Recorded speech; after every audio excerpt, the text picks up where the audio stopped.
Blog Talk Radio.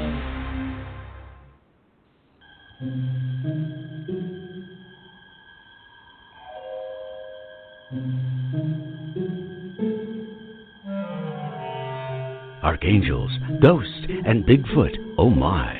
It's just another night for Supernatural Girls.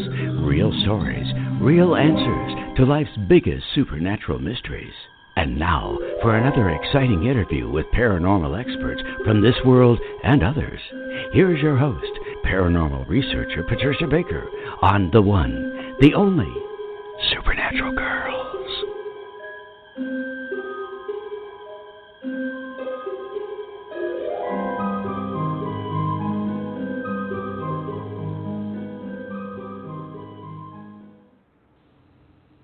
Welcome, everyone, to another exciting episode of Supernatural Girls Radio.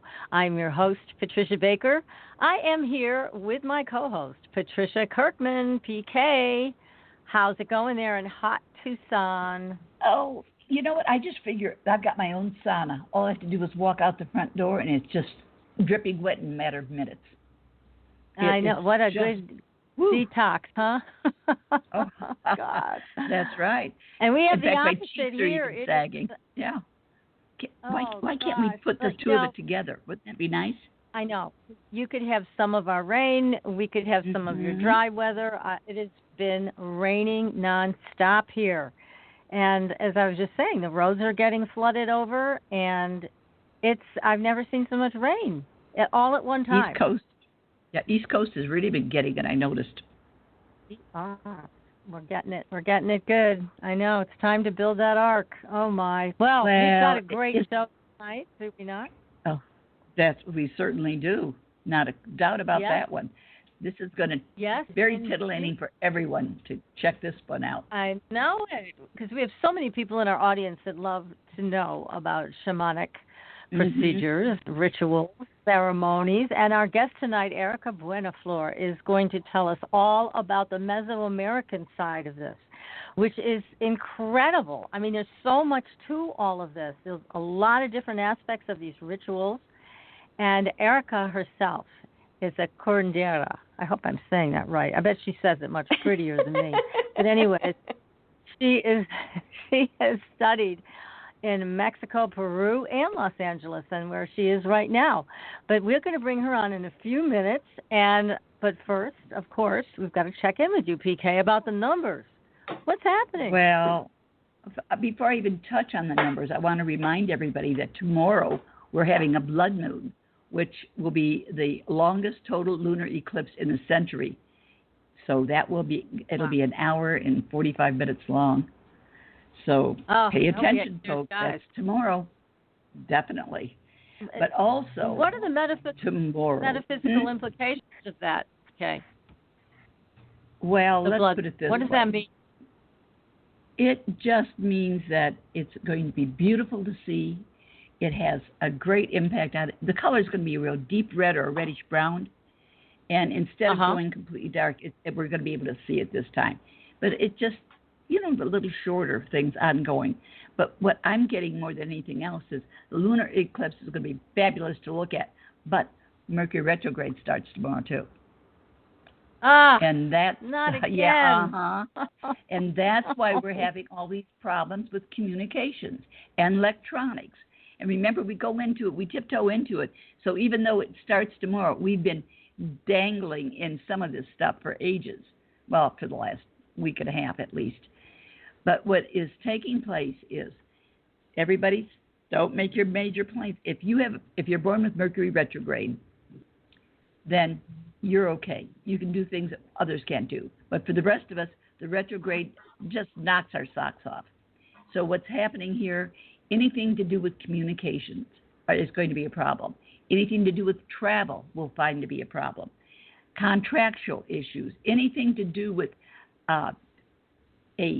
paperwork, make sure you double check everything, because nothing is going to seem right.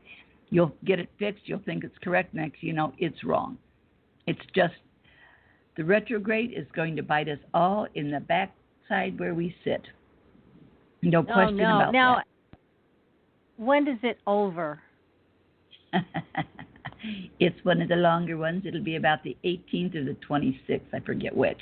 Get out of town. Oh, my God. Yeah. No, seriously. It It's starts like July almost a 26th, month. and it actually ends August 19th. Well, that's way too long, but we're just going to have to buckle up and just hold on. But making any plans is going to be a problem. Travel will be a major problem. Things to do with not only computers, but automobiles, because we forget cars now are full of electronics. That's right. Gosh, there's just nothing nice to say about it, except if you were born in a retrograde. Those are the only ones that get skate by, but then they get it the rest of the time. So I'd rather do it this way. Okay. Yeah, I know. I'm with you. So don't buy a car during this time. Don't buy any new electronics during this time. No. About a week or two before the retrograde starts, we've started to see problems. Anything to do with electronics or finishing up tasks. Many of these things are going to have to be redone, reevaluated. And we need to have a backup plan, because don't expect things to go smoothly, because they won't. And people are going to get very uptight, angry, a lot of miscommunications. And, of course, some people are going to blame the retrograde. Others are going to take a look at you and blame you. You know? You can't get away from it. Right. It's just going to be those fun times. But take a moment to reflect. Think back about the retrograde, what can be an excellent time if you step back, analyze, and refrain from making any drastic changes during the retrograde. Don't buy anything. My God. It'll end up having to be returned or repaired. And also, if anything breaks down, electronics, during this period of time, put it on the shelf. The odds are when retrograde's over, it'll work again. Okay. There you have it. Wow. That's the way it is. Good advice. We're gonna just follow what you say. Follow your lead here. So I'm just going to tell everybody. Another little tidbit. I was just going to say, what other little tidbit is, today is a 7-day number-wise, and 7 deals with teaching and learning. And what better show to have than this lovely young lady that's going to be working with us tonight, because Erika will be able to teach a lot of us a lot of things. Oh, great. Well, our minds are wide open, as always, to suck in this great knowledge, and I know it's great knowledge because the book is excellent. So we're going to be talking to Erika in just a couple minutes. And now I just want to refer everybody, to the Facebook page for Supernatural Girls, because there are 2 film trailers on there. One is for a new television series. Did you get a chance to see those, PK? They look great. They do look very interesting. We're getting so many new things put together. It's like, wow, every day is a little something new. Going to be great. Little more. And this Project Blue Book television series, the trailer, like I said, it's on our Facebook page. Go take a look, everybody. It looks excellent. And it's going to air on the History Channel, I guess, sometime this December. I hate to wait that long for it because it looks that good. So I'm all excited about that. I know everybody is going to be excited once they see that trailer. And again, the name is Project Blue Book. It's on the History Channel, but it's on our Facebook page right now. If you want to take a look at it, that's where you can find it easily. And there's another movie coming out with Gillian Anderson from the X-Files, and it's named UFO. I'm so surprised to see her in something other than the X-Files that has the same theme to it. Well, it's time. But there she is. That's right. There she is. I think. Yeah, and I saw a lot of people were complaining, saying, "Oh, she doesn't want to be on the X-Files anymore," but she goes out and does another UFO movie. But that's okay. She gets to be working. You know, it's important to work. And who knows why she didn't want to be on the X-Files anymore? Yeah, who knows? Well, but maybe she'll change. Don't we like change? Yeah, we like changes every once in a while. Yeah, change it up. You got to change it up. Challenge yourself, I guess, as an actor. So anyways, that trailer is also on our Facebook page. So please go take a look and make sure you follow us there, as well as on Twitter. And if you go to our website, you can join up with our newsletter, The Fringe Files, and it's supernaturalgirls.com. And if you want a private numerology reading, go see patriciakirkman.com, and you can schedule a reading with her there. She'll tell you what's coming up, what to look forward to, what to avoid, all the potholes and pitfalls along the way. very valuable information. And if you want any dream support, you know where to find me on supernaturalgirls.com. Just send me an email, and I'll help you set up a dream group or do one-on-one, whatever you'd like to do to explore the dream reality. I was a dream therapist, as you know, for over 20 years. Got a lot of experience with it as well. Oh, thank you. And so I still love to do it. Love to help people with dreams. So thank you, PK. So anyways, let's get to our amazing, and I do mean amazing guest, because she's quite accomplished at a number of things. But we have here with us Erika Beunaflor, and she has a master's degree in religious studies with a focus on MesoAmerican shamanism from the University of California at Riverside. She's a practicing Curandera for over 20 years and descended from a long line of grandmother Curanderas. She has studied with Curanderas and Curanderos in Mexico, Peru, and Los Angeles, and gives presentations on Curanderismo, and I'm not saying that right, she's going to correct me, in many settings, including at UCLA. She lives in California, and we can't wait to hear all about this. So, Erika, welcome to the show. Hi, Patricia. Hi, TK. How are you? Fabulous. Anxiously awaiting your part of the show thank you. tonight. Thank you for having me. Yeah, and that's Curanderismo. That was perfect. Curanderismo. Perfect. I knew you'd say it prettier. Curanderismo. Okay, so there is, as we were talking before the show, there is so much to this, that you practically need a PhD in it. But you're smart enough to do that because you're also a lawyer. My God, you have a JD degree, so you're just a brain. Yes. But let's start there, because you thought you were going to continue to be a lawyer, and then things kind of changed. So take us back in time with you and tell us how you got involved with all of this. Let's see. It was always something of a calling to me. I grew up as you mentioned. I come from a long line of grandmother curanderas. My great-great-grandmother, she was a great-great-grandmother. She was a very well-known curandera. My great-grandmother, who I was exposed to, she taught me a lot about curanderismo. And I got to see a lot of my tias. They still were using herbs to heal and traditional methods. And my grandmother started doing more Western. She started leaning towards more nursing. She went to nursing school and followed more of a Western route. But, there were still, the stories were still in there, and there was still the healing, that the plants were still in there. The traditional methods were still in there. So it was infused. So that was still part of me. And then when I got to LA, I got somewhat disassociated because I was first generation. And then I went to school at UCLA, and I got exposed to some really progressive Chicana and Chicano study professors. And they allowed me to study Curanderismo, alongside all these other hardcore poli-sci theory and whatnot. And wow. And during that time, it was just really awesome because I had my soul awaken. It was a time when it was a lot of feelings of social justice, and they had done a hunger strike and all these different things. So, fast forwarding, I went on and I said, okay, I'm gonna get involved in social justice and change the world and become an attorney. And my second year of law school, the universe had a different plan for me, though. I guess. The universe was like, no, I don't think so. It shows. And second year in law school, my girlfriend and I went to Yucatan, and synchronicities happened. I met my first two mentors.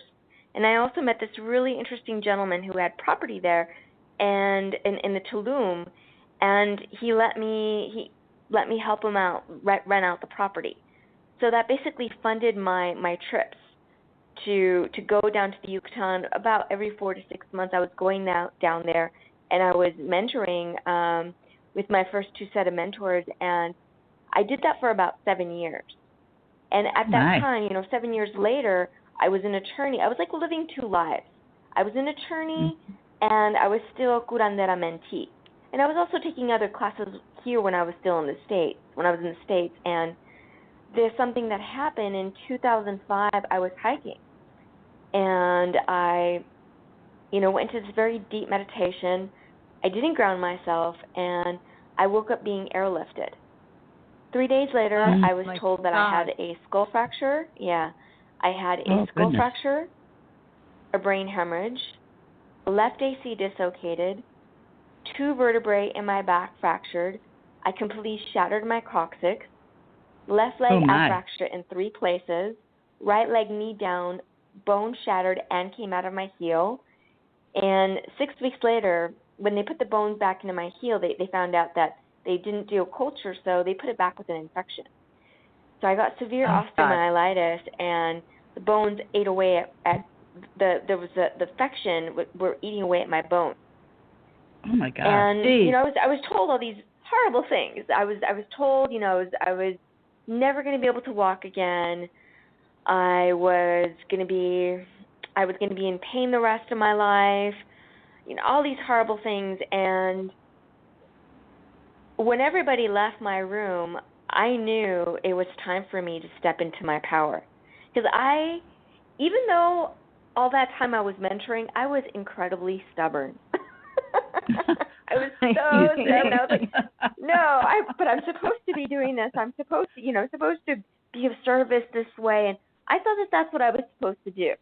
Even though I couldn't, for the life of me, I couldn't land a job at first.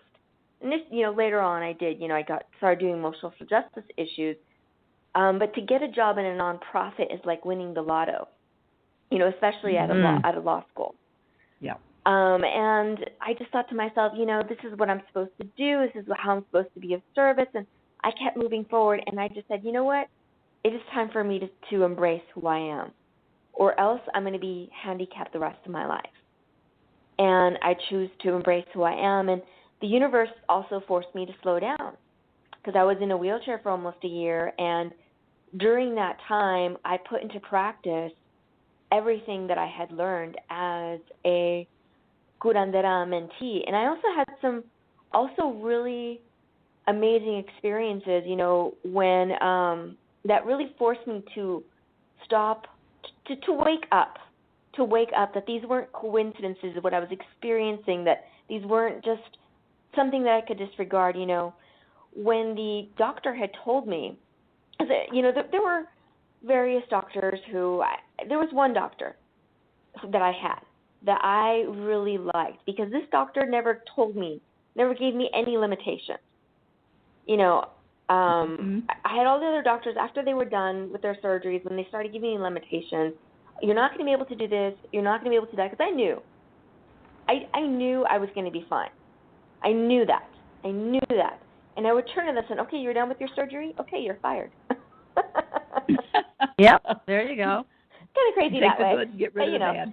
But now, at one point, doctor, Erika, yes. At one point, though, I just want to go back to, you almost had to have your foot amputated, right? That's how serious all of this was. Jeez. Yes, exactly. Yes. So when the doctor who I loved, when he told me that, who I trusted, I trusted this gentleman. He never gave me limitations. He came to me and he said, it looks pretty bad. This is after the 3 debridement, when they're trying to get the infection out. Tonight we're probably going to have to amputate your foot. And when he left my room, I heard and I felt, and I know this without a shadow of a doubt. I was like, it's just a strong, intuitive knowingness. Archangel Michael, Archangel Michael told me to use the Blu-ray. I didn't know what the heck that meant. I had never heard of that in my life. And I had studied with quite a few people at that time, and I had taken New Age classes, and now it's more popular. Now I've heard of it, of course, but I didn't know what the heck that meant. But at that time, you better believe I wasn't going to be like, excuse me, Archangel Michael, now do I put the Blu-ray, do I focus it on my foot and I breathe into it, and do I focus on it, do I put it on you, now do I think about, I surrendered. I completely surrendered, and I didn't know what the heck that meant. I surrendered, and I said, I am blue. I am blue, blue, blue. I saw myself outside of my body, and I started seeing these electrical surges going through my body. And I saw myself shape-shifting into beings that I have seen artists paint with this blue aura around them. You know, as Krishna, as Moria, Mikael, all these different beings. And the next morning, and you know, after the surgery, I got to keep my foot. This was 8 hours later. The doctors didn't do anything different. They didn't give me any kind of different IV antibiotics. No, because we just lost our guest. So PK, I'm sure she'll call right back in. I'm sure. But you know, it's interesting because with bone infection, my understanding of that is you're never rid of it. Once you have it, you have it, right? And you have it everywhere because it goes through all your bones. Exactly. So it goes right through the system. Yep. So just the fact that Erika was able to heal herself so profoundly. I mean, this was a horrible accident. My God, all those broken bones, a shattered pelvis, and then the bone infection on top of it. This is a huge amount of healing that needed to take place. And it's amazing that she was able to turn this around the way she did, and that she saved her foot. My God, what a horrible thing that would have been. So, well, thinking of her background as it was, where she was raised with that, but to have spent most of her time becoming the attorney, the fact that she was still able to generate and turn this into a positive, my goodness gracious, how fortunate for her.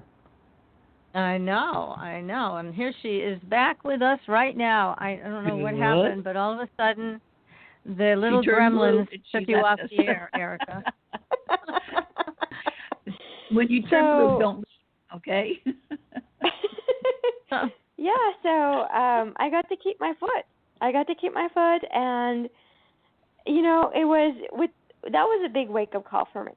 But even with all those things, it was continuous. During that time when I was in a wheelchair, I felt like I was getting, like they were just continuously like, will you just listen to us? Oh, gosh. The naughty child ignoring the masters, huh? Yeah. It was knock. just like, Pay come attention. on. Yeah. God, what? Yeah. But I just want to back up again, because in your book you talk about the fact that you were standing, I don't know if it was in your kitchen or living room or somewhere, with plates in your hand when you had the vision ahead of time that you were going to have this kind of an accident. And as you described, you dropped the plates and almost passed out from it. So you had knowledge of that horrible accident before you even got up on that in the canyon. Yes. You know, it was really interesting. Well, before this, you know, I had some friends, some girlfriends, and we used to go to different places around the world, and we would do what we would call grid activations for the earth. And I saw the night before that I was going to be doing one over Vegas, because there was just a lot of clearing that needed to be done. And you know, that morning I had the vision that I was going to have that accident, and I avoided going to the hiking. I avoided going to the until the very last day. It was just Erika, you're breaking up a little bit. Is there a better spot that you can be in that has better reception, because you're starting to break up a little again? Yeah, let's see. Is that better? Yes, thank you. We don't want to miss anything, because we're hanging on your every word here. So. Yeah. So it was it was one of those things where I knew I had seen it, but it was something that I knew I had to do. I had to go to Red Rock Canyon and do the work there and do a grid activation. I mean, it was an eerie feeling all weekend, but at the same time I wasn't going there with the knowledge, you know, but it was we're there. Kind of losing you again. Yeah. We're losing goodness. you again. I don't know if there's an even better spot where you can talk to us from. Let's see, but retrograde, you're breaking up. So see if we can, continue. Go ahead. Now, let's see. I don't want to miss a word of what you've got to say because it is so intriguing and so interesting. Important information, too. I mean, I don't know, Erika. If I'd had a vision like that, I probably wouldn't have gone hiking the rest of my life. That makes two of us. I would have stayed in bed just in case. Yeah. So you're pretty brave. Yeah. Yeah. Well, it was something that I felt really called to do. Well, obviously, the end result, although you've been through so much, what you've garnered from it and are now able to work with others about, it's just phenomenal. Yeah, and it was something that I look back at it, and I think I was so certain that I did something that difficult to force me to wake up. It was because just various things. It was I remember there was an instance where I was just getting called to do. I was making different recipes for different things in Limpias and making a recipe for an oil that I was making for just to incite courage and courage. And I was guided to put oil to put honey in this oil, and I just responded, I'm not putting honey in an oil. And then I went 3 weeks later to the Yucatan with my mentor, and one of my mentors sent me to one of her mentors, who was he was just not going to put up with any of my BS. Real fast. And he had me do a limpia, and then he's like, okay, now put honey all over your body. And I did, and I just was like, honey, wait, what's this with honey? And then I started finding about all these traditions of, the ancient Mesoamerican peoples and how they used honey in their traditions to bring in abundance, to bring in good fortune, and I just and then it just started making sense to me because it was for courage and it was to bring in that abundance and vision and then things just and then I just like, okay, I'm listening, and it was wonderful too because during that time too, then I started becoming really interested in the ancient Mesoamerican traditions as well, and I just became hungry to learn more. And it was really interesting, during that time when I was incorporating everything, I remember tearing up, not because I was thinking that I knew I was going to be fine. But I was tearing up because I was like, I don't want to go back to work as an attorney. Oh God, yeah, that's right, because you were still involved with that whole business. Yeah, so I was still like, okay, let me figure things out, and I knew I still had a lot to learn, and I thought, I'm going to go back to school. I wasn't sure what to do at that moment. I was still seeing clients, and at the time, I was actually taking people down to the Yucatan.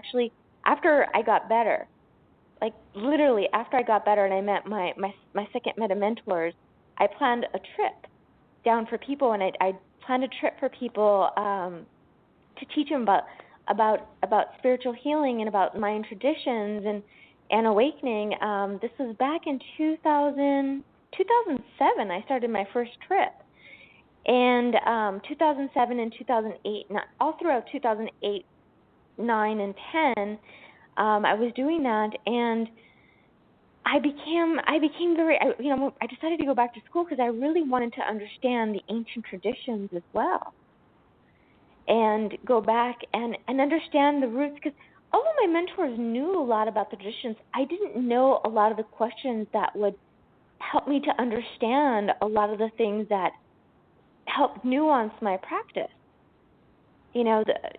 There were just certain things that I didn't know. Yeah, because the ancient traditions had such power. I mean, they were the original ones, and I know you talked in your book also about reading Castaneda, correct? That you were fascinated by that as well? When I was a young girl, yes. When I was a young girl, yes. It was very much. When I was a young girl, I knew very young, at a very young age, that I was a shaman. I was a curandera. There was something different about me. I already knew. I already was doing limpias. I remember doing them for a friend when I was 5 years old. Oh, you're kidding. So you just had Wow. this natural knowledge that came through you. Oh, my God. Well, listen, we're going to take a very short commercial break, and we're going to come back and talk about all of these rituals and things that you knew naturally and then the ones you learned, because they are extensive. And we want to hear all the details and what we also can do in our own homes to work with our own issues and create personal transformation and healing. So stay tuned, everybody. You're listening to Supernatural Girls Radio, and we will be right back.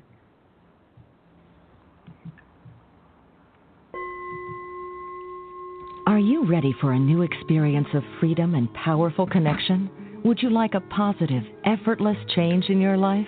Then come to CosmicFusion.com, where we offer the most advanced energy clearing and expansion techniques in the world, with a quantum vortex energy to activate your divine blueprint and life's purpose. When your soul leads the way with cosmic fusion and quantum vortex energy, you can break clear of past difficulties and blocks with the power of the source. With cosmic fusion, the source energy does the work for you. It's easy and effortless. Listen to our free meditation right from our Cosmic Fusion website, the Cosmic Code Meditation. Sign up for one of our interactive webinars today.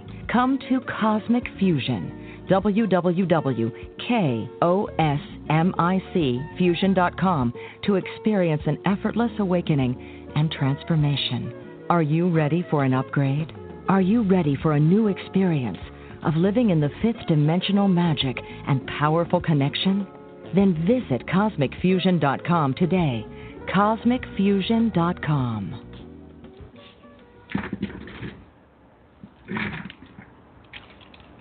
Your property tax bill. Have you seen it lately? It's frightening. Your property taxes are going up while your home value is going down. It's time to fight back and win. For the real truth about the property tax system, get attorney Pat Quintilian's book, Are You Getting Screwed on Your Property Taxes? How to Find Out and How to Fix It. Attorney Quintilian answers all your questions and gives you the facts you need to fight a property tax bill that is spiraling out of control. You'll also read about what happens to property owners who don't check their property records, only to find out too late they're taxed on square footage, fixtures, and even buildings that they don't own. Is this happening to you? Learn your rights. Buy attorney Pat Quintilian's book today. Are You Getting Screwed on Your Property Taxes? How to Find Out and How to Fix It. Available on Amazon.com. Astridian is a family of cosmetic products with 98% pure ionized minerals. We combine our science with a blend of essential oils to nourish and take care of your skin's health. How does it work? All Astridian products contain the proprietary redox technology, having the capability of simulating an ionic zinc-copper superoxide dismutase effect. This free radical scavenger currently in your body has been diminished by toxins and the daily stresses of life.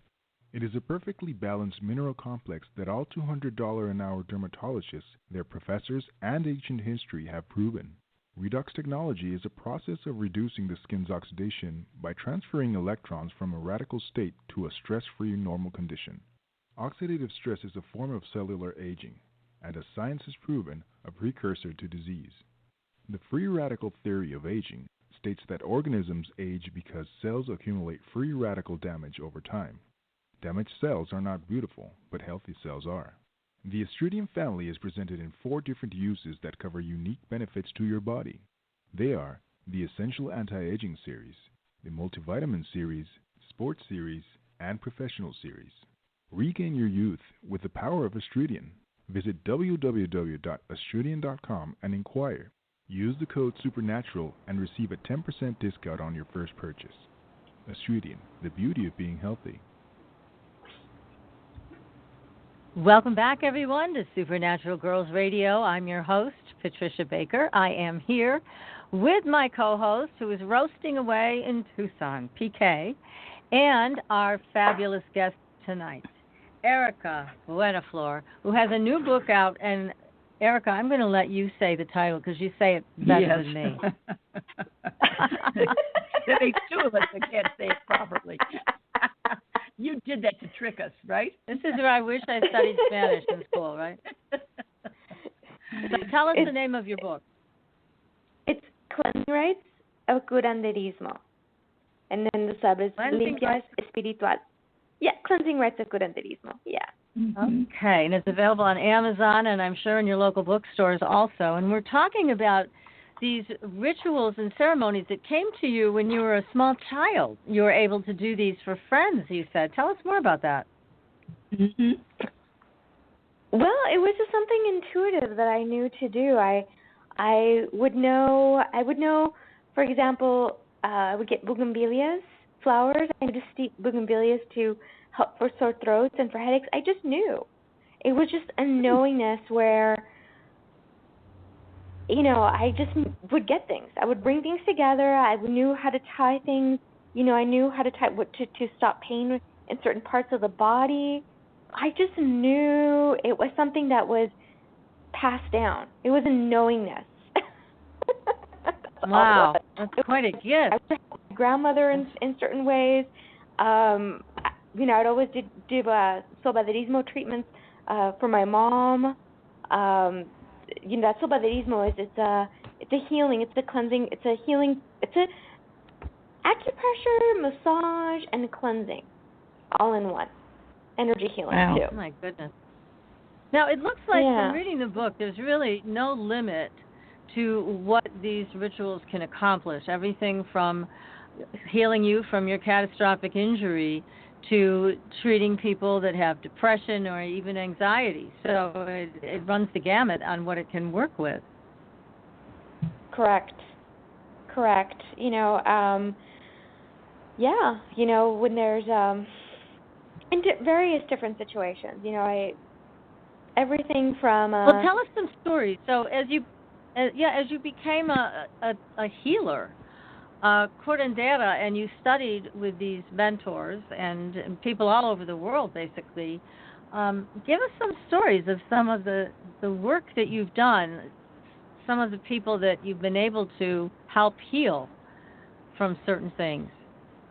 Definitely. I think there's various things. I've had one client for. I'll give the range of different things, right? One client who claimed, and this is the one I mentioned in my book, because this is with I teach a lot how to do with velaciones, because one of the things that I found that I had a difference. I had different sets of mentors, and the mentors that I absolutely loved were the mentors that taught me how to do things. They were my mentors, right? Mm-hmm. Right. Sometimes you go and they'll say, oh, well, you have this, but they don't teach you how to do it. They say, okay, I'll do it for you, and it's going to cost you this much, which is okay. It's their living, it's what they do, it's their practice. But I always feel that it's so much more empowering for the person if you teach them. And you say, no, but you have to do it. So that's what I usually do is people come in for a session and I'll clear them of certain energy so they can have the stamina and be clear to do the work that they need to do. But ultimately, I teach them how to do their own method. And I remember there was one client who, when she came to me, she listed a laundry list of all these different things that were going on with her. A lot of issues, emotional outbursts, and just various things. And at the very end, she says, oh, and by the way, my brother is engaged to somebody who is basically after his money. And she's, and can you help him with that? And my response was like, well, honey, let's work on you first. Right. So we worked on her for some time, and she got to a point where she was doing better.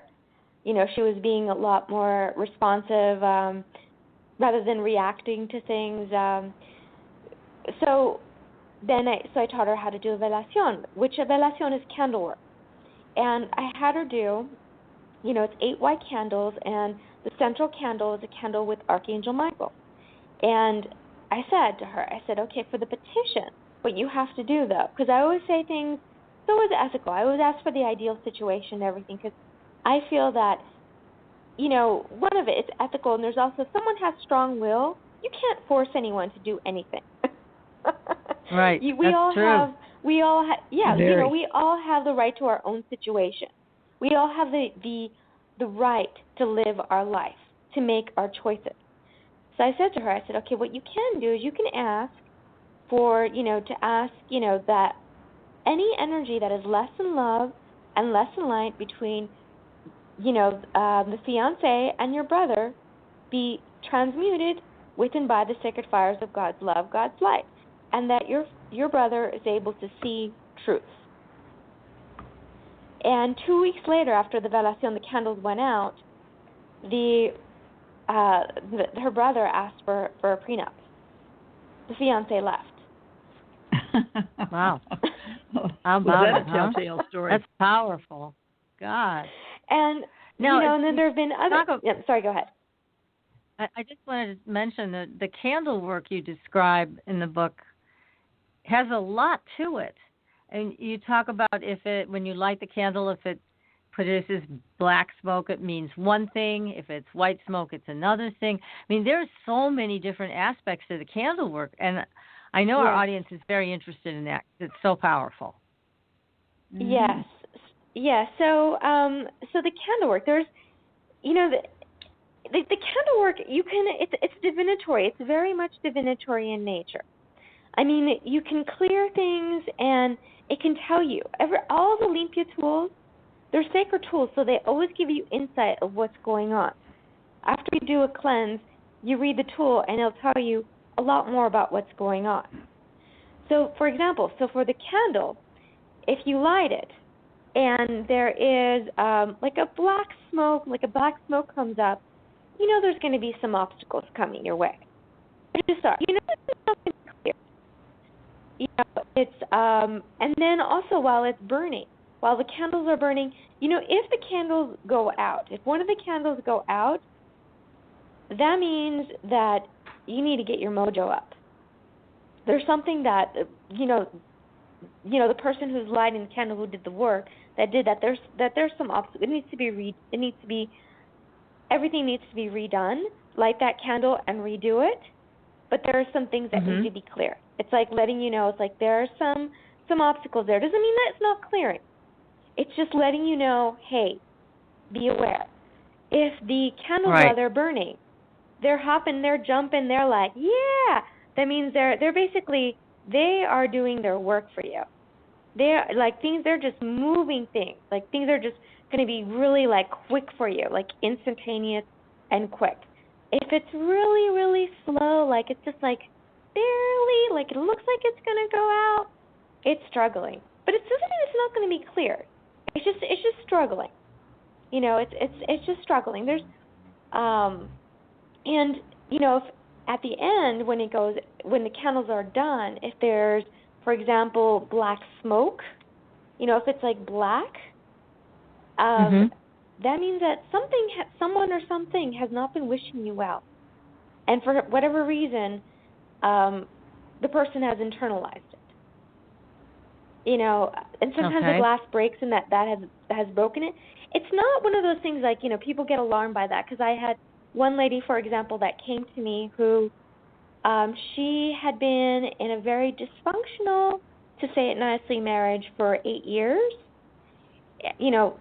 Her husband said all kinds of horrible things to her on a daily basis, like horrible, horrible things, about just awful. everything.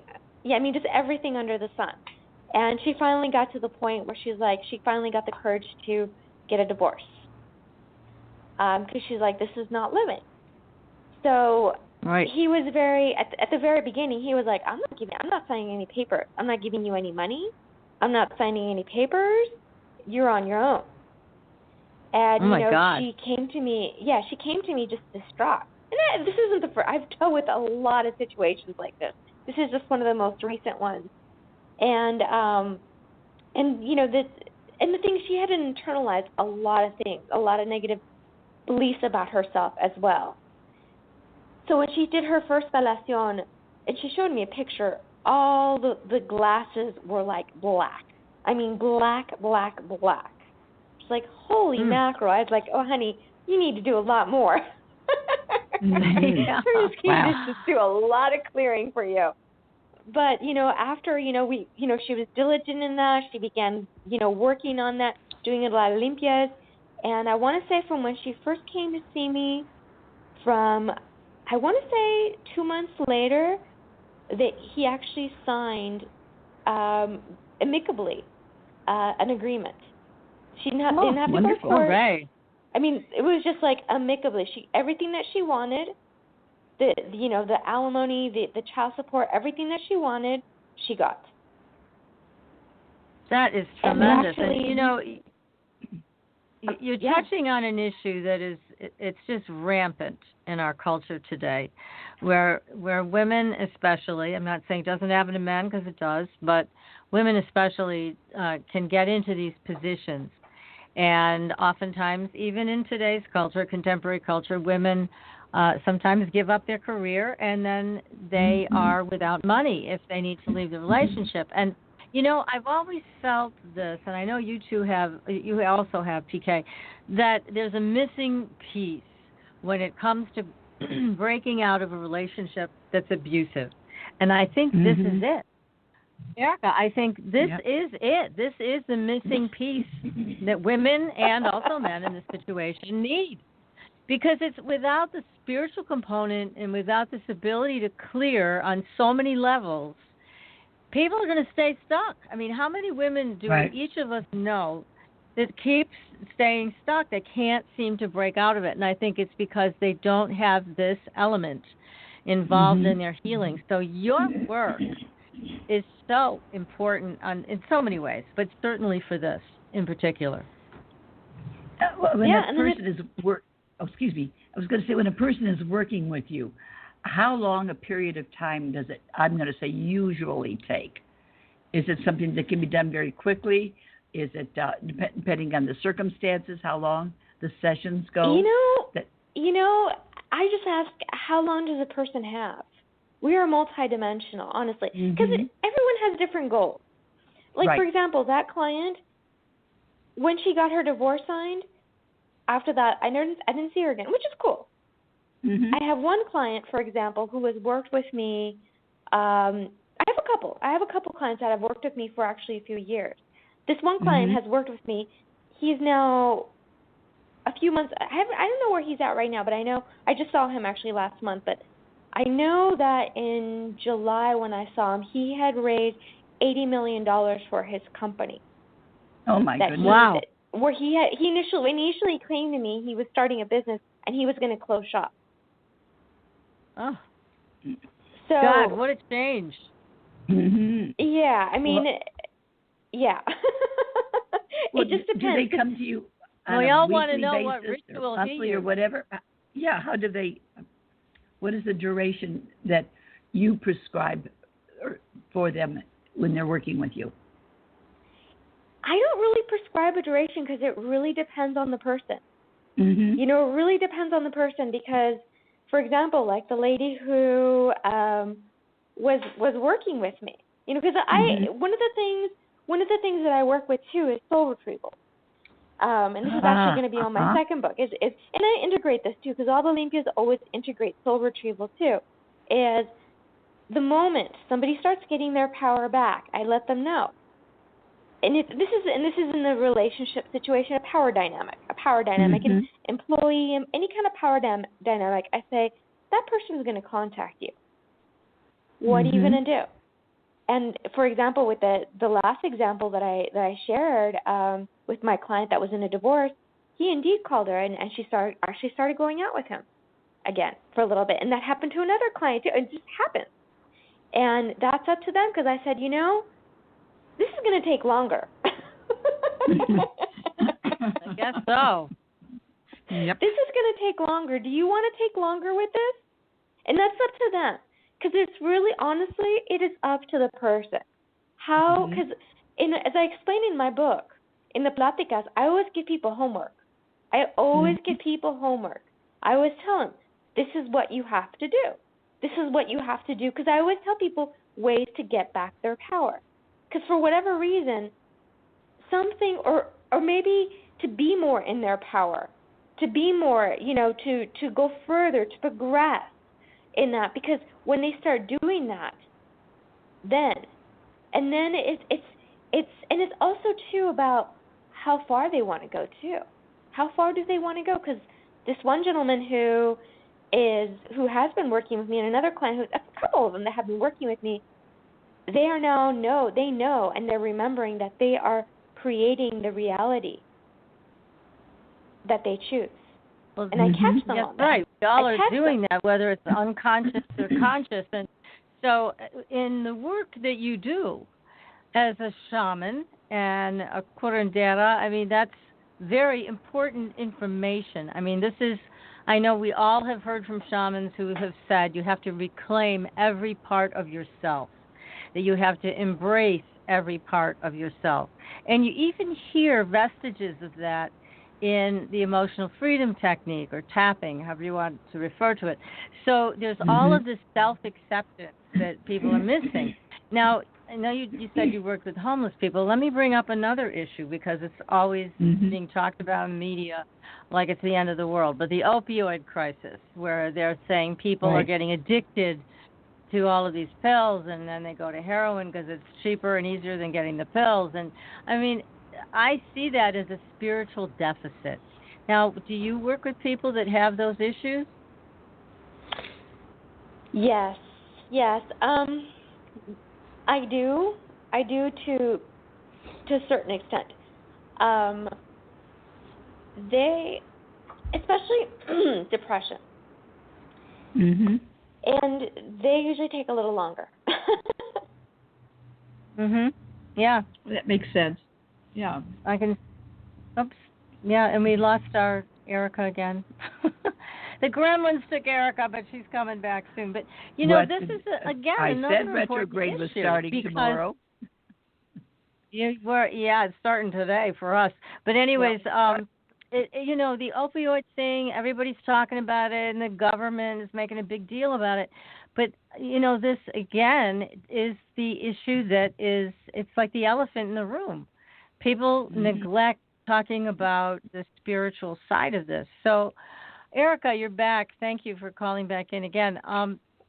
When you work with somebody who has addiction problems, and obviously there's depression involved with a lot of this, then are there any particular rituals that you feel are helpful?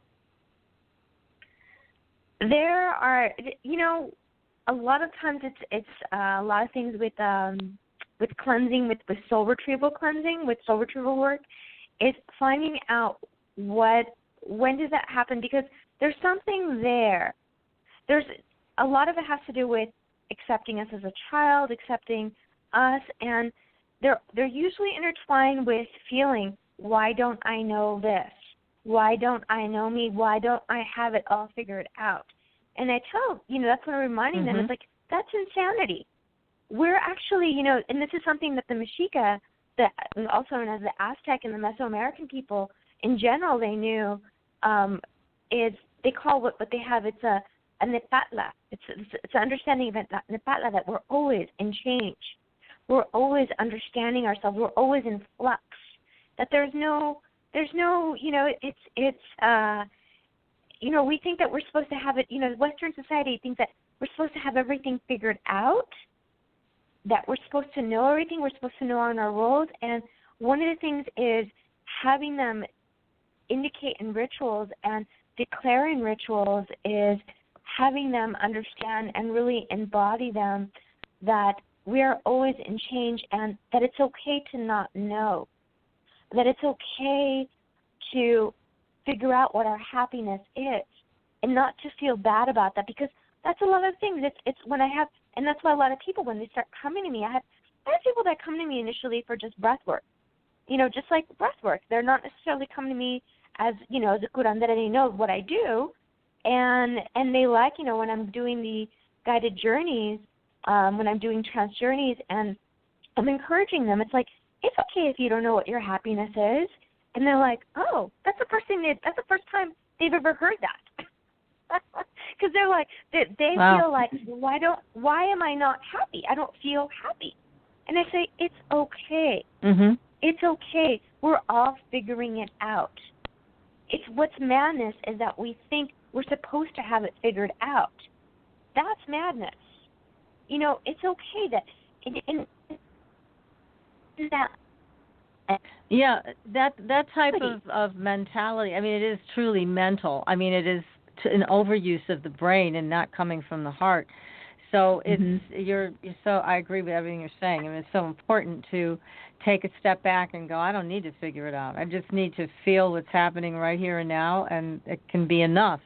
So there's a lot of power in the shamanistic ways of the ancient past that you now have mastered, as well as studied. But there's so much incredible power in being able to accept yourself where you are, no matter what. Yes. So that is key. And there's a whole bunch of things we want to talk to you about these different rituals that you have. But here's my question, because you talked about the man who raised the $80 million. And, of course, our entire audience wants to know how to raise $80 million. But I'll settle for one. I did, yeah. But I noticed in the book you talk about the baths and taking a bath in garlic for 3 days. I thought, wow, why garlic? Yeah. What's the power of the garlic? It changes your money mentality. You know, garlic has a very, very strong spirit. Garlic, it has one of those like a boxer kind of spirit. Like, just knock you out, because a lot of times when we are down and out, in especially financially, we have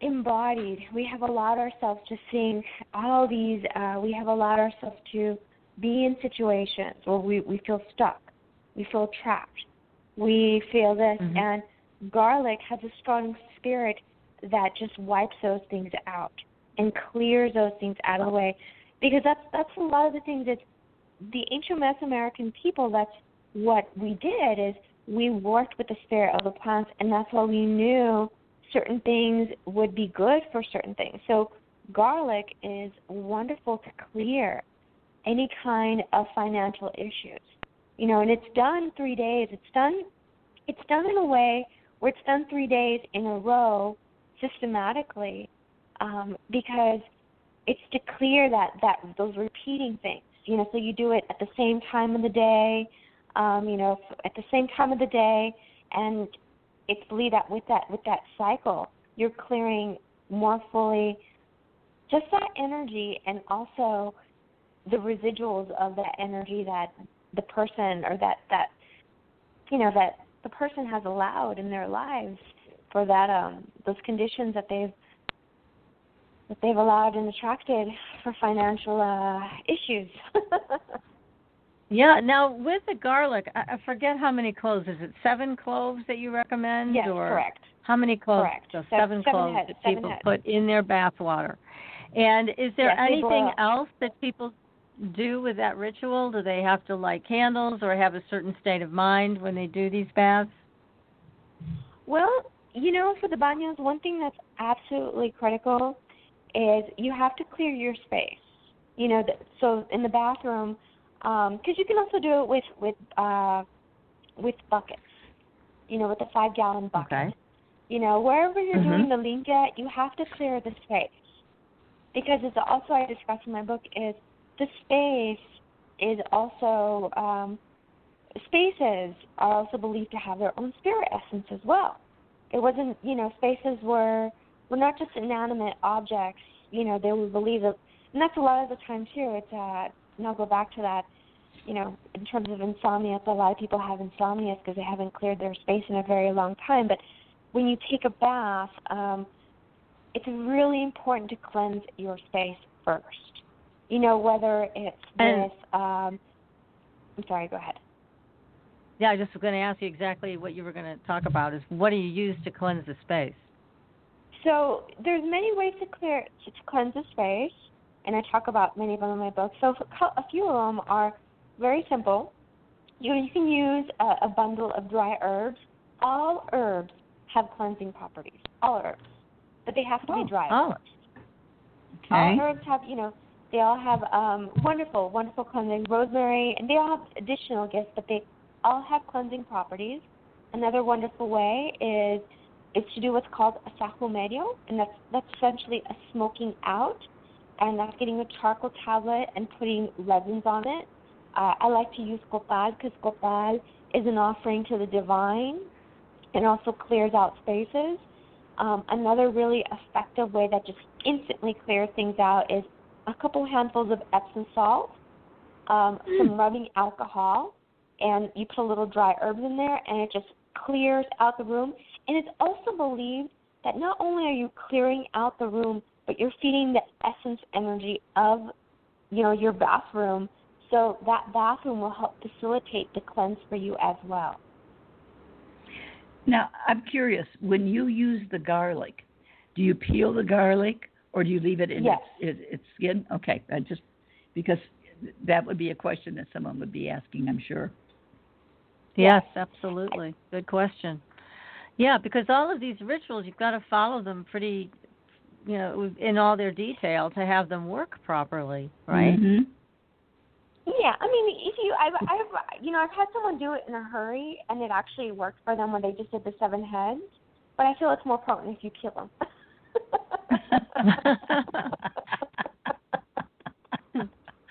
Now, Erika, what are heart straightening talks? What is that? So so platicas, heart straightening talks. That's basically a belief and a practice as well that when it's a talk. When somebody comes in, it's a counseling. But it's believed that when someone is talking and sharing their story, their woes or what's going on, what they want to change, that they're ejecting that energy is being removed from their body as they're speaking. And we all know it. It's when somebody comes and talks to us and they start telling us these really heavy stories, and I don't know if you've ever experienced it, and afterwards you feel drained. You're like, oh my God. Mm-hmm. And you kind of avoid that person a little bit. You're like, I'm not going to answer the phone. Because energy is being ejected. Energy is being ejected from those stories. But the platicas, what they do is, it's the tradition is you start a new fire. And there's many ways, and it's a traditional thing where you start a new fire. A new fire is one of the ways that I do it. Is I do a sahumerio. I light a charcoal tablet. I offer copal, and that's basically, an offering to everyone's divine, my divine, the spirit divine of my client, and also the room, of course, and also indicating that it's a clearing and that it's also clearing the space and coming in everything and holding that space. See my dog. Let's see. And holding that space, so it's opening up a new pathway for the client as well. So it's called a new fire, opening up a new pathway. So once they're done with their story, a new pathway is going to be opened up for them. And then, after the platica, then I have an insight of, okay, now I know what else needs to be done. So I can do another limpia for them, because that's also, the heart straightening talk is also part of the limpia itself, right? They're removing that energy from their body as they're speaking. Then after that, I do another limpia for them. I may do a sweep. I do a journey for them. So that's pretty much the platica is ejecting the heavy energy from stories. Oh, that's great. Yeah, that's so needed. It's part of a big healing emotionally for people. Yeah, and that was also a tradition, too, that the ancient Mexica, also known as the Aztec, and the Yucatec Maya also practiced as well. It's really amazing. They, it just blew my mind when I started reading about their ceremonies. They actually had state ceremonies where they had certain days in a month where everybody would go out. And one of them was called the Feast of Boscado, where everybody in the Aztec Empire would go outside and they would start basically doing a platica, proclaiming what they needed to release, transgressions, things that had happened, woes, stories, whatever that is. And there were shamans that would come around and do, that would basically hold that space too, and they would also be smoking out and providing clearing for that as well. And it was believed that when diseases or there were plagues or something would happen, that's what they would have everybody do. It'd say, everybody, you need to get out and do a platica. They would believe that that was also part of the en masse cleanse. platica. Incredible. Yeah, it was part of the cleanse to get rid of things, to get rid of energy. It was very, right before someone died, that was very essential. Right before they did, the person would proclaim everything that they had done that, maybe there were, and even if they had done something that was illegal, if it was said in the platica, it was said in that talk, they couldn't be arrested for it. They were basically, yeah. They got immunity. That was a free pass. Yeah. No matter what. They got a free pass. Gosh. Yeah. Yeah, and it was a clearing, so when they would move on into their next life, they wouldn't carry that burden, that energy of any transgressions they had done into their next life. Because they were very well aware that, even when, for example, babies were born, they did a water limpia for them, and they would say to them, to the babies, clearing the energy of their parents. They were very well aware that energies could carry on ancestrally. So, the platica, when they were saying things and they were letting go of these energies before they passed away, they would believe that they weren't going to be carrying these energies into their next life. So, very, very powerful, very powerful. It just kind of helps us to rethink, how we look at when we speak about things. And it was interesting. There was a client that I had that came to see me a couple of weeks ago, and she was sharing a story that she was feeling that, she had to stay away from some of her friends. She had to make new friends or just have new friends altogether because she feels that so many of her friends come and just lay everything out for her, everything out. They tell everything that's going on with them, all their troubles, even when her son had a tragic death. They just ask her, how are you? Okay, well, now let me tell you about what's going on with me. And I turned to her, I said, honey, if that's happening to you, have you thought about asking them, well, okay, when we do that, how would you feel? I'm going to take care of you, listening to you and help you clear that energy. How would you feel if after that you helped and treated me for a massage to take care of me? Yeah. And then you're why not? And say, that's a fantastic idea. And I said, well, think about it. When people are telling you these very heavy stories, you're providing a service for them. You're holding the space. They're clearing energy for them. So that's the thing. It's an energy exchange. And her eyes just lit up and it's like, that's a fantastic idea. Now I don't have to give up my friend. It's a wonderful idea. Yeah. Well, you bring up babies and you bring up, clearing the parental and influences from the baby, which I think is tremendous. And then also prior to death, clearing the energy is extremely important. And I want to go back to the babies for a second because we all do carry these genetic imprints, whether we wanted to have them or not. And so having a way to get rid of it is so important, especially because so many of these imprints happened to us before we had words.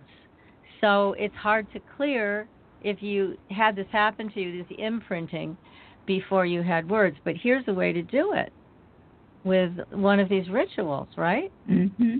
Yes. Definitely. So one of the things that was absolutely, fundamental with the ancient Mesoamerican. What they did is they had the shaman midwife. When the baby was born, she did clearing with water, and this is something too that I talk about in the book that you can also ask for too, and in any banyo that you do too, to set that intention for clearing, any karma, for clearing any kind of blueprints, energy signatures of any curses, of any non-serving contracts, covenants, agreements. But that's something that the parteras would ask for, clearing of any transgressions of their parents. They knew. They knew about these things, and it's very different now, in terms of how babies are born.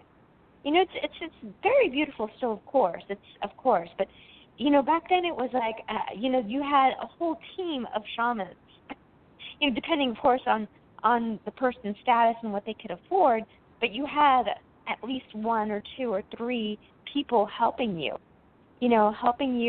making sure that the energy from that baby was going to come in clear, that the pathways were going to be open, that, making sure that things were going to work out. And if they were born on a day that was unfavorable, they would then say, okay, well, let's hold off to do the second water ceremony for them to see if we can get a more favorable date. And that's something that we can do too in our limpias, for example, with flowers. With flowers. Flowers are wonderful for cleansing of anything that has been misfortunes. If we've seen especially patterns of misfortune, karmic misfortunes, imprints, chamomile is really extraordinary for that. Roses are absolutely wonderful. Sunflower petals are really good. That combination is just a really powerful combination to take a bath with. What I like to do is, sometimes if depending on what kind of, strainer you have, I recommend for people to also, if they don't have a really strong one in this, to make sure their tubs don't get clogged, I tell them they can make the tea in a tea maker beforehand, and then just keep pouring in, if they have a 12 cup tea maker, or maybe in a relatively clean, a clean coffee maker. Relatively clean. It's not very clean. Coffee maker. Right. To use the tea that's gotten from there, about 5 or 6, 12, about 5 or 6 full 12 cups of them, and put them into the tub, and then take a bath with them. And it's believed that, and then you also put a cup of Epsom salt too, just for deep physical purification as well. And then when you're in there, you can say a prayer, just repeatedly, and you could say a prayer, to be released from any karmic, from any kind of non-serving contracts, agreements, just anything that you feel that's heavy, and especially if you feel it's chronic. So the limpias, and it's just so fantastic, because afterwards, when you take the limpia, after you cleanse your body, you've taken a spiritual bath, you feel like $1 million. There's $1 million, PK. Yeah, I was going to say, I finally got it. Now I know how to get it. Yeah, now you can get it with a bath. Hey, that's not bad. Yeah, I mean, this is remarkable, and you said something so profound earlier in the show, Erika, about we are always in a state of flux. So all of these things that we think we're stuck with, or that we have following us around in life, it doesn't have to be that way. And these ceremonies and rituals give you the tools to know that you're in flux and to let it go. Exactly. There's nothing better. Now, how can people reach you? Do you work with people over Skype or over the phone? Yes, I do Skype. I do phone.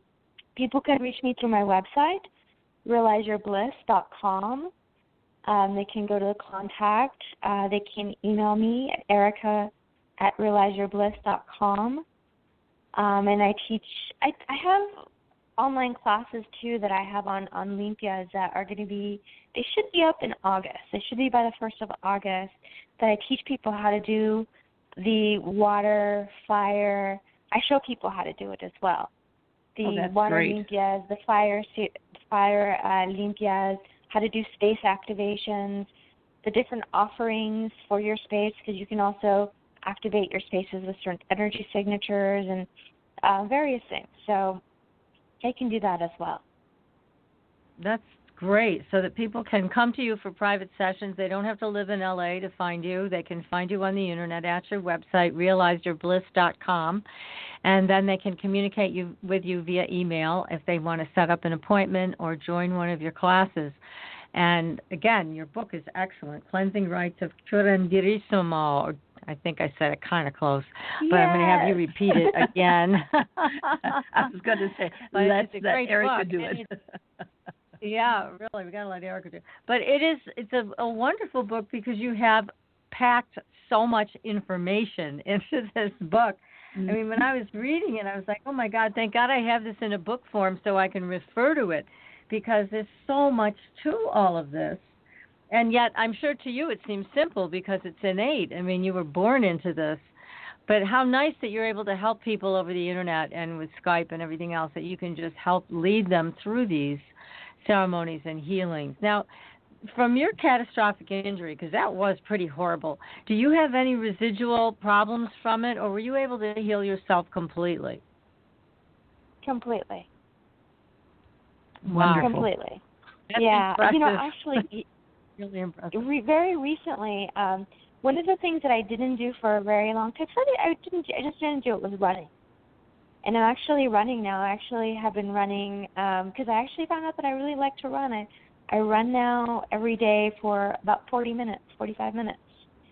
But it took me some time to build up to that, because you know, initially it was, I couldn't, after running, walking, it was really hard for me. It hurt a lot. But now I do everything. Yeah, I do everything. There are no residuals.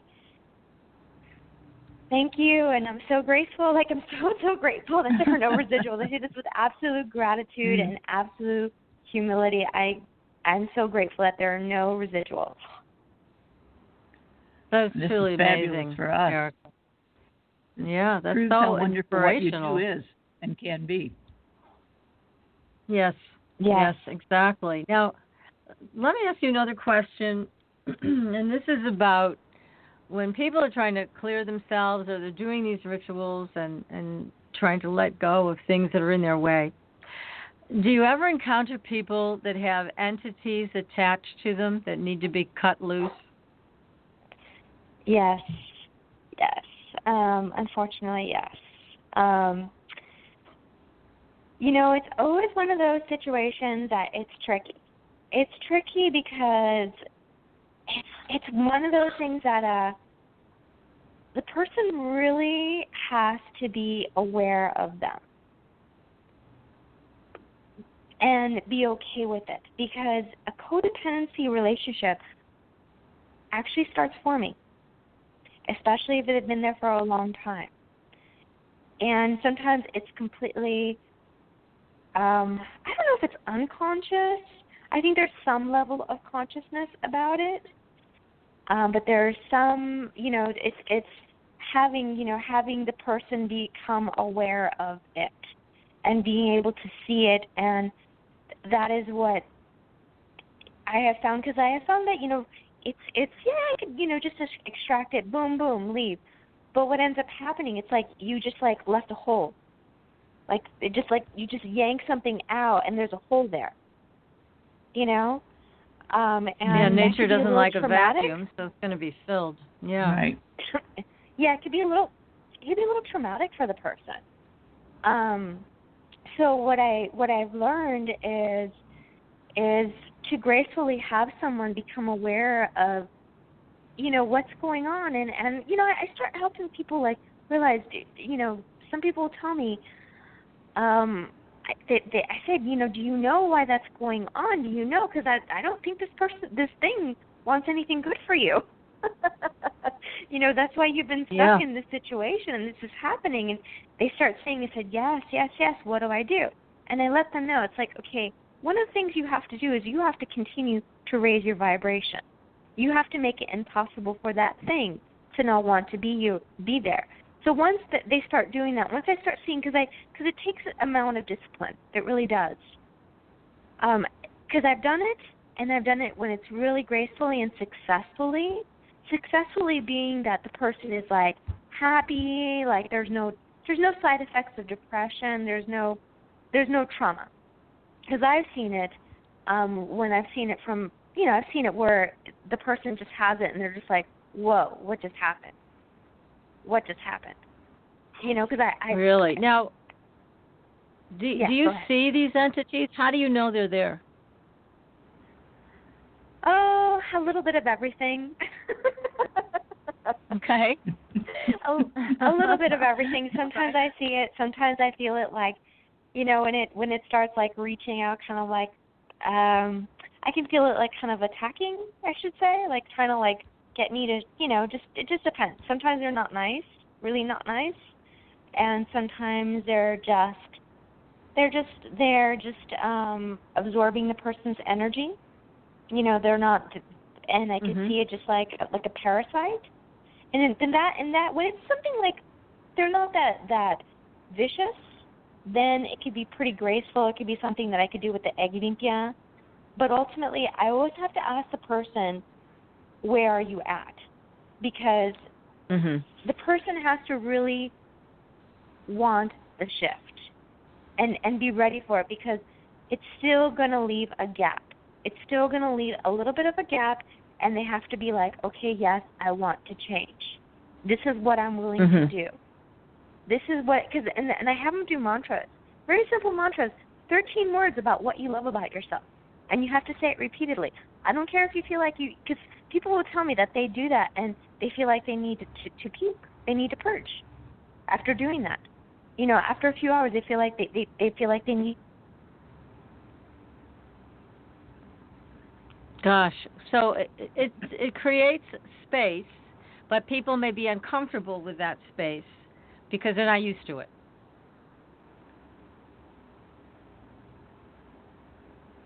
Did we lose Erika again? I think we lost her again, sweetheart. Oh, not again. How sad. Well, no, because she's so wonderful to chat with. She's great, and she's such a wealth of information about all of these things that I certainly haven't heard of a lot of these. Oh, it sounds like she's back. Okay, let's see. Let me bring her live again because it goes immediately to me. Okay, you're back. Yeah. So this creates a space for these people, but they may be, when you remove the entity, but they may be uncomfortable with the space because they've gotten used to having this entity around. Now, have you ever seen anything that was really scary or like came up from the depths of hell or something that was shocking to you? Yeah, and that's when I'm just like, that's just not. I just asked Archangel Michael, step in because this is not what I do. I'll just be very honest. I don't do that. Yeah, so he has to come in that. And wave the sword.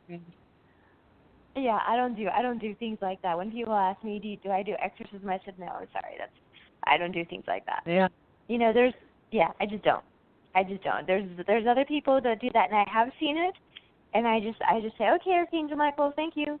You're taking over. I'm out of here. Very good. That's a smart move. Gosh, I know some of those things can be pretty horrible, and people may not even know they're carrying them around and they're being influenced. So it's good that you have such a great helper in Archangel Michael.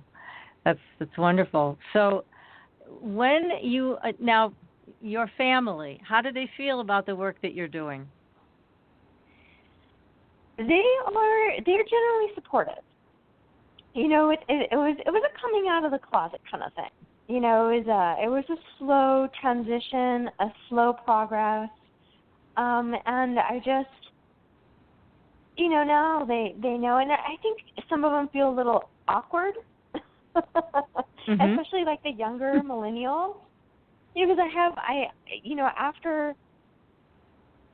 after my mom, everybody was like expected to go to school. My mom was the first one to go. After my grandmother, then my mom was the first one to go to school, and then everybody went to school, and everybody was expected to go to be a professional, and this is what you do. So they kind of look at me, and nobody says anything. At least not in front of me. Well, that's good. I'm glad to hear that they don't say anything in front of you. Well, I think it's a real testament to your family, to your lineage, that you are carrying forth this tradition. I mean, this is something that started in great-great-grandmother, right? Yes. And it's very much so. It takes courage to bring this to the world. It really does. And it's so critical because it is the missing piece. You're not going to solve opioid addiction with other drugs, and you're not going to solve it with just plain old counseling. You have to address the spiritual issues as well. And this is where you bring in, Erika, the entire picture to your clients. And then I think you work with them very respectfully, and you get them involved in their own rituals. So it's not you doing something to them, but it's them releasing themselves from whatever chains that they carried into your office. So that's pretty remarkable work. And, I mean, we can't thank you enough for writing this book and for being able to offer your services to people. This is very powerful stuff. It's certainly nothing to fool around with, but it is powerful.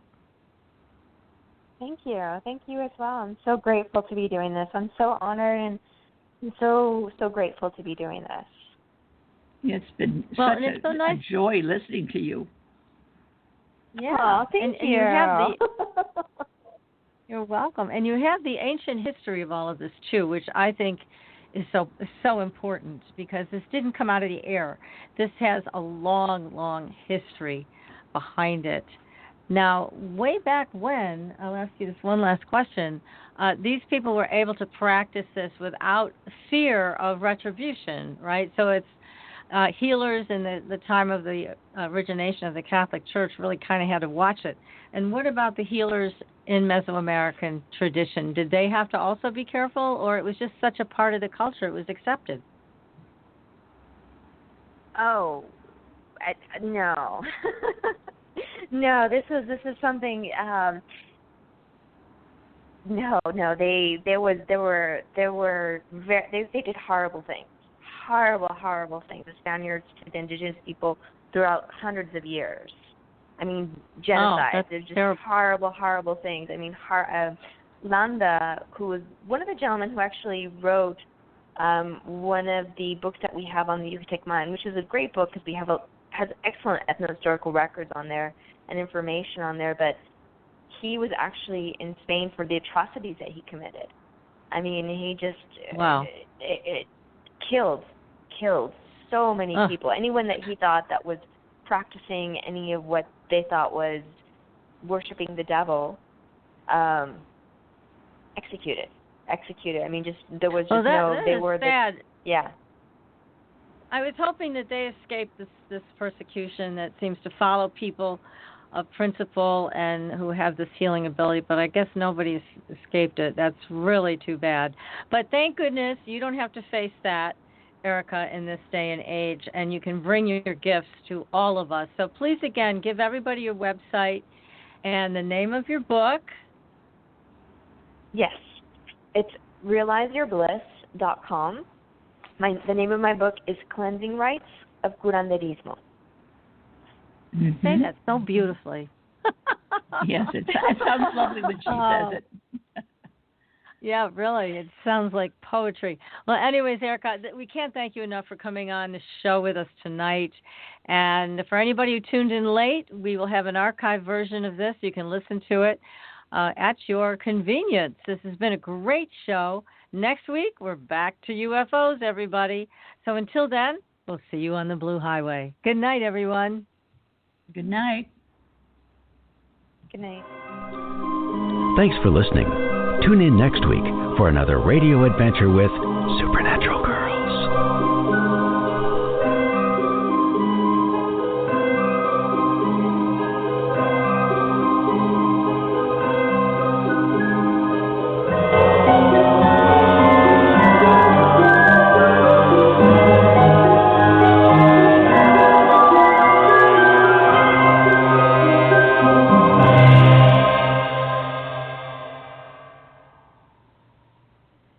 Hey, thanks again, Erika. That was great fun.